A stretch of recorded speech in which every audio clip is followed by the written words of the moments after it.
On va parler maintenant des conséquences, cher Gamal, avec notamment les sanctions prises par les Européens, et notamment à ces organes de presse auxquels je fais référence, Sputnik et RT France. Gamal. Oui, absolument. Donc, par rapport aux sanctions qui ont été produites par l'Europe, bon, déjà, c'est un aveu de faiblesse parce qu'ils sanctionnent économiquement. On a compris que c'est une plaisanterie parce que c'est un couteau à double tranchant. Mais surtout, ils ont sanctionné, et là, on parle de liberté d'expression, de liberté de la presse, deux médias qui sont financés par les Russes. Mais on a ça aussi en France avec France Télévisions, France 24. On a ça partout dans les pays du monde. Tous les médias sont financés par ou des oligarques ou des États.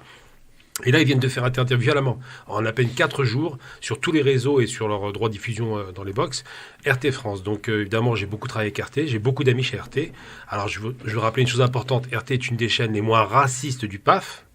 Je dis pourquoi, parce que quasiment 50% de leur personnel sont d'origine africaine ou nord-africaine ou orientale, ça les gens ne savent pas, beaucoup de journalistes, de techniciens, de producteurs, bref. Donc de ce point de vue-là, il n'y a rien à dire. Et surtout, RT France donnait la voix à deux positions opposées. Ce n'était pas unipolaire, ils n'allaient pas dans une seule direction. Et ils avaient une certaine indépendance malgré tout. Eh bien, ils ont été interdits en 4 jours. Qu'est-ce que vous pensez de ce dangereux recul des libertés d'expression et surtout du fait qu'on mette littéralement au chômage 170 personnes?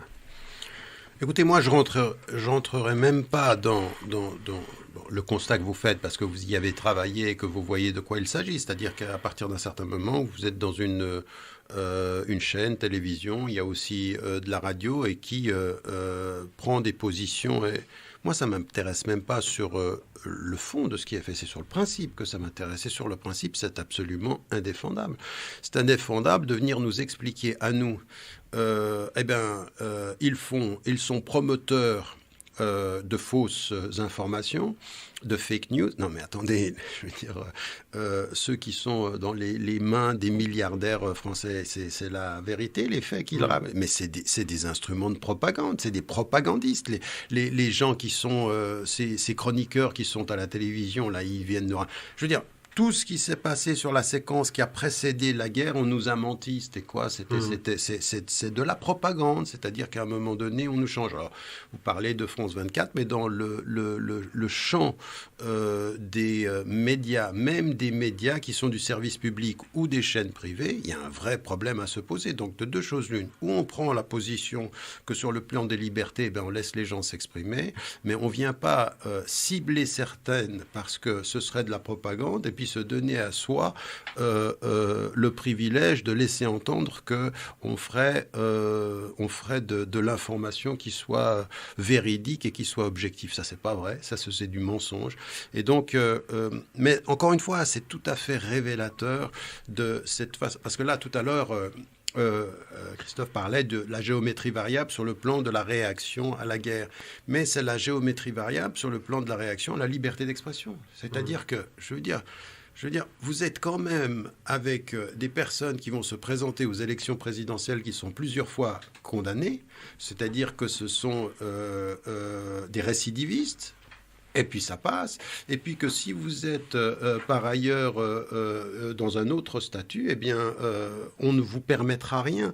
C'est-à-dire que la liberté d'expression, elle est autant à géométrie variable que les victimes sont à géométrie variable de leur statut d'humanité, que finalement les guerres le sont.